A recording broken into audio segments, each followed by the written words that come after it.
possible legal steps na panawagan ang the leadership of the national government. Because our only concern here is not to communicate, not to send a wrong communication to our people who have laboriously, wholeheartedly accepted the peace offer of the national government, that of giving us a sense of self-determination, a sense of statehood, no, na mapanindigan namin, no.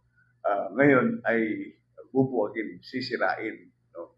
So we will do everything legal possible. Maybe we can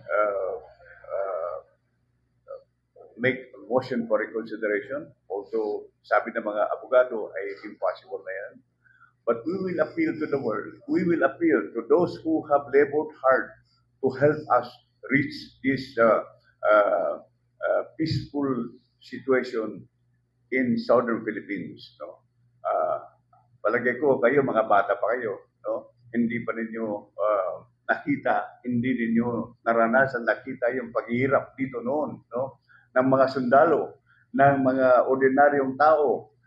Maraming sundalo ang nalaga sa buhay dito. Maraming maliliit na tao ang hindi na malaman kung anong nangyari. At maraming mga miyembro ng Moro National Liberation Front ang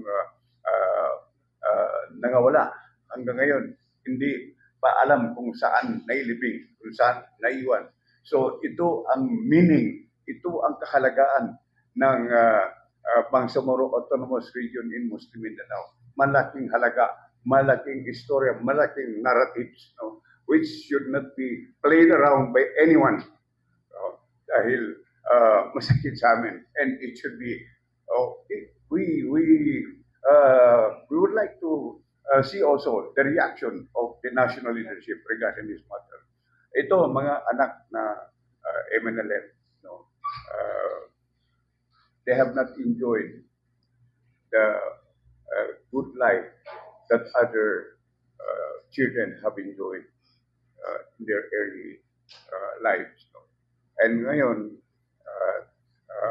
natikman na nila, nakita na nila yung bunga ng paghihirap ng kanilang mga magulang, no?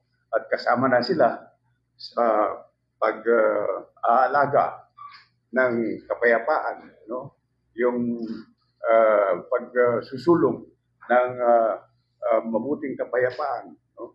Mabuting pamumuhay, at ngayon ay nakikita nila na madidiskarel yung kanilang mga programa, yung kanilang mga plano sa buhay in Lupasu. No?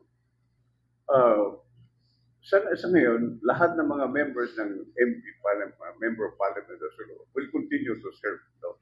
Because after all, they represent not necessarily Lupasu, but they represent the Moro National Liberation Front and other sectors. No?